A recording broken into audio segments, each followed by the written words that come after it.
Estimados estudiantes, la clase de hoy consistirá en conocer cómo generar una pregunta de indagación. Para ello veremos tres pasos. El primer paso es la observación. Para la observación no necesariamente necesitamos nuestros ojos, sino que también podemos darnos cuenta de lo que ocurre a nuestro alrededor a través de cualquiera de nuestros sentidos. Y también, para un proceso de observación, es válido contar con información de la literatura. Lo importante de este paso es poder observar y darnos cuenta de algo que nos llama la atención. El segundo paso es el concepto de fondo.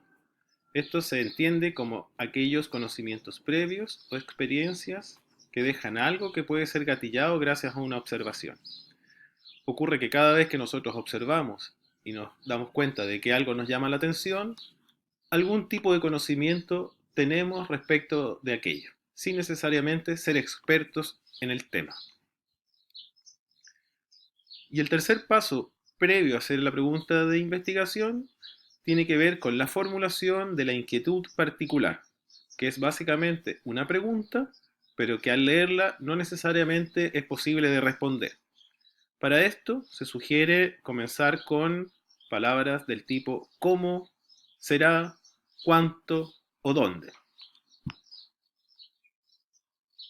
A modo de repaso, podemos decir entonces que para llegar a plantear una pregunta científica o de investigación, existen tres pasos. La observación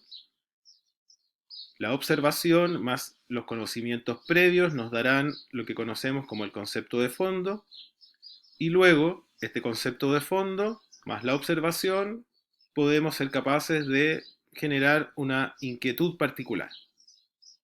Como se muestran ahí en el recuadro, esta podría comenzar en cómo incide, será que, a qué se debe, podría ser qué, etcétera.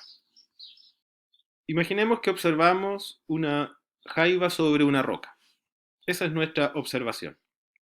Nuestro concepto de fondo, o un concepto de fondo, podría decir que existen diferentes tipos de rocas y a los animales les cuesta avanzar si el terreno es muy accidentado. Eso cualquier persona lo podría decir sin necesariamente ser experto ni en rocas ni en jaivas. Es algo general. A eso le llamamos el concepto de fondo. La observación más este concepto de fondo nos podría llevar a una inquietud particular, que para el caso del ejemplo es formulada de la siguiente manera. ¿Será que el tipo de roca influye en el avance de las jaivas que la suben? Si bien es una pregunta, no es una pregunta científica, puesto que al leerla uno no podría llevarla a cabo a través de una metodología científica, ya que no se especifican varios puntos que son importantes de incluir en una verdadera pregunta científica y es lo que veremos a continuación. Entonces, ¿cómo es una pregunta científica? Primero que nada, y lo más importante, es que debe ser contestable. Aquellas preguntas que comienzan con un por qué no son preguntas científicas, puesto que cuesta mucho poder contestarlas. Son muchas las razones que están incluidas en un por qué. La idea de una pregunta científica es que sea lo más directa y precisa posible.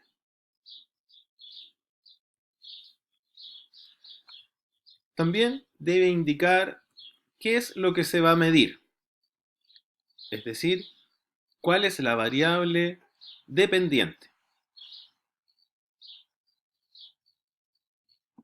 Un segundo punto es que la pregunta debe llevar inmersa una comparación, indicar qué se va a comparar.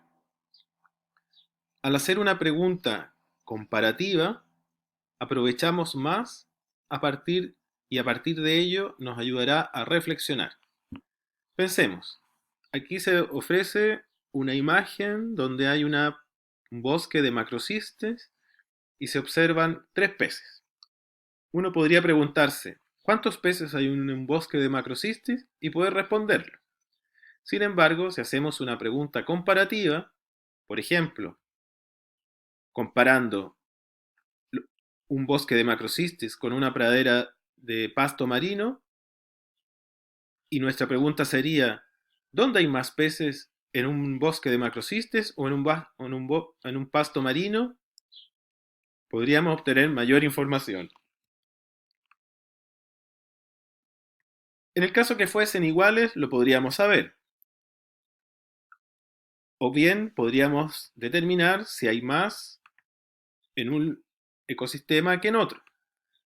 Al comparar también podríamos saber si son las mismas especies, pero si varían de tamaño entre un ecosistema y otro. O bien si los ecosistemas presentan distintos tipos de especies. El tercer punto es que una pregunta de investigación debe ser motivadora. Y para esto lo principal es que no tengamos resultados conocidos de antemano. Si sabemos la respuesta de una pregunta, no es necesario entonces hacer una investigación. Y un cuarto punto importante es que realmente sea posible de llevar a cabo y no involucre tanto trabajo ni sea abrumadora. A modo de resumen, una pregunta científica debe ser contestable, por lo tanto no comenzar con un por qué, debe ser comparativa y para ello indicar claramente lo que estamos comparando y lo que se está midiendo, debe ser motivadora y debe ser sencilla y no involucrar un trabajo muy abrumador.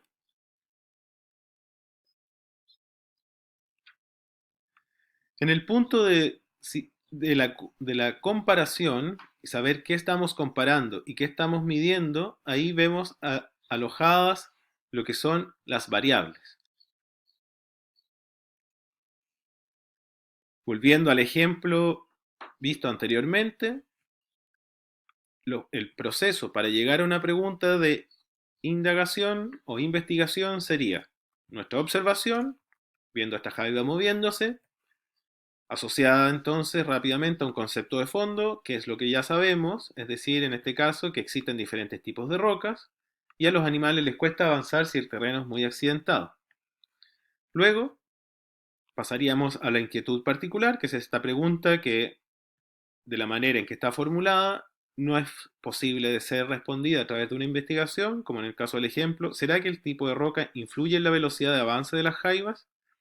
Y para ello, entonces, incorporamos los 4 tips para hacer una pregunta de indagación y nuestra pregunta nos quedaría, ¿cómo varía el tiempo entre jaivas que recorren 50 centímetros de una roca lisa y 50 centímetros de una roca rugosa?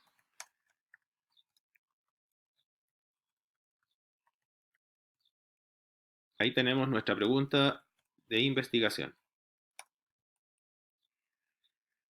Aquello que corresponde para el caso del ejemplo es entre lo que se compara, es decir, una roca lisa y una roca rugosa, vendría a ser nuestra variable independiente. Y cómo varía el tiempo, es decir, la medición del tiempo, sería nuestra variable dependiente. Si esto lo llevásemos a un gráfico, nos quedaría más o menos así, donde aquello que medimos, es decir, el dato o número que vamos a obtener, sería la variable dependiente y es la que se ubica en el eje Y de un gráfico, y lo que comparamos, la variable independiente que se ubica en el eje X.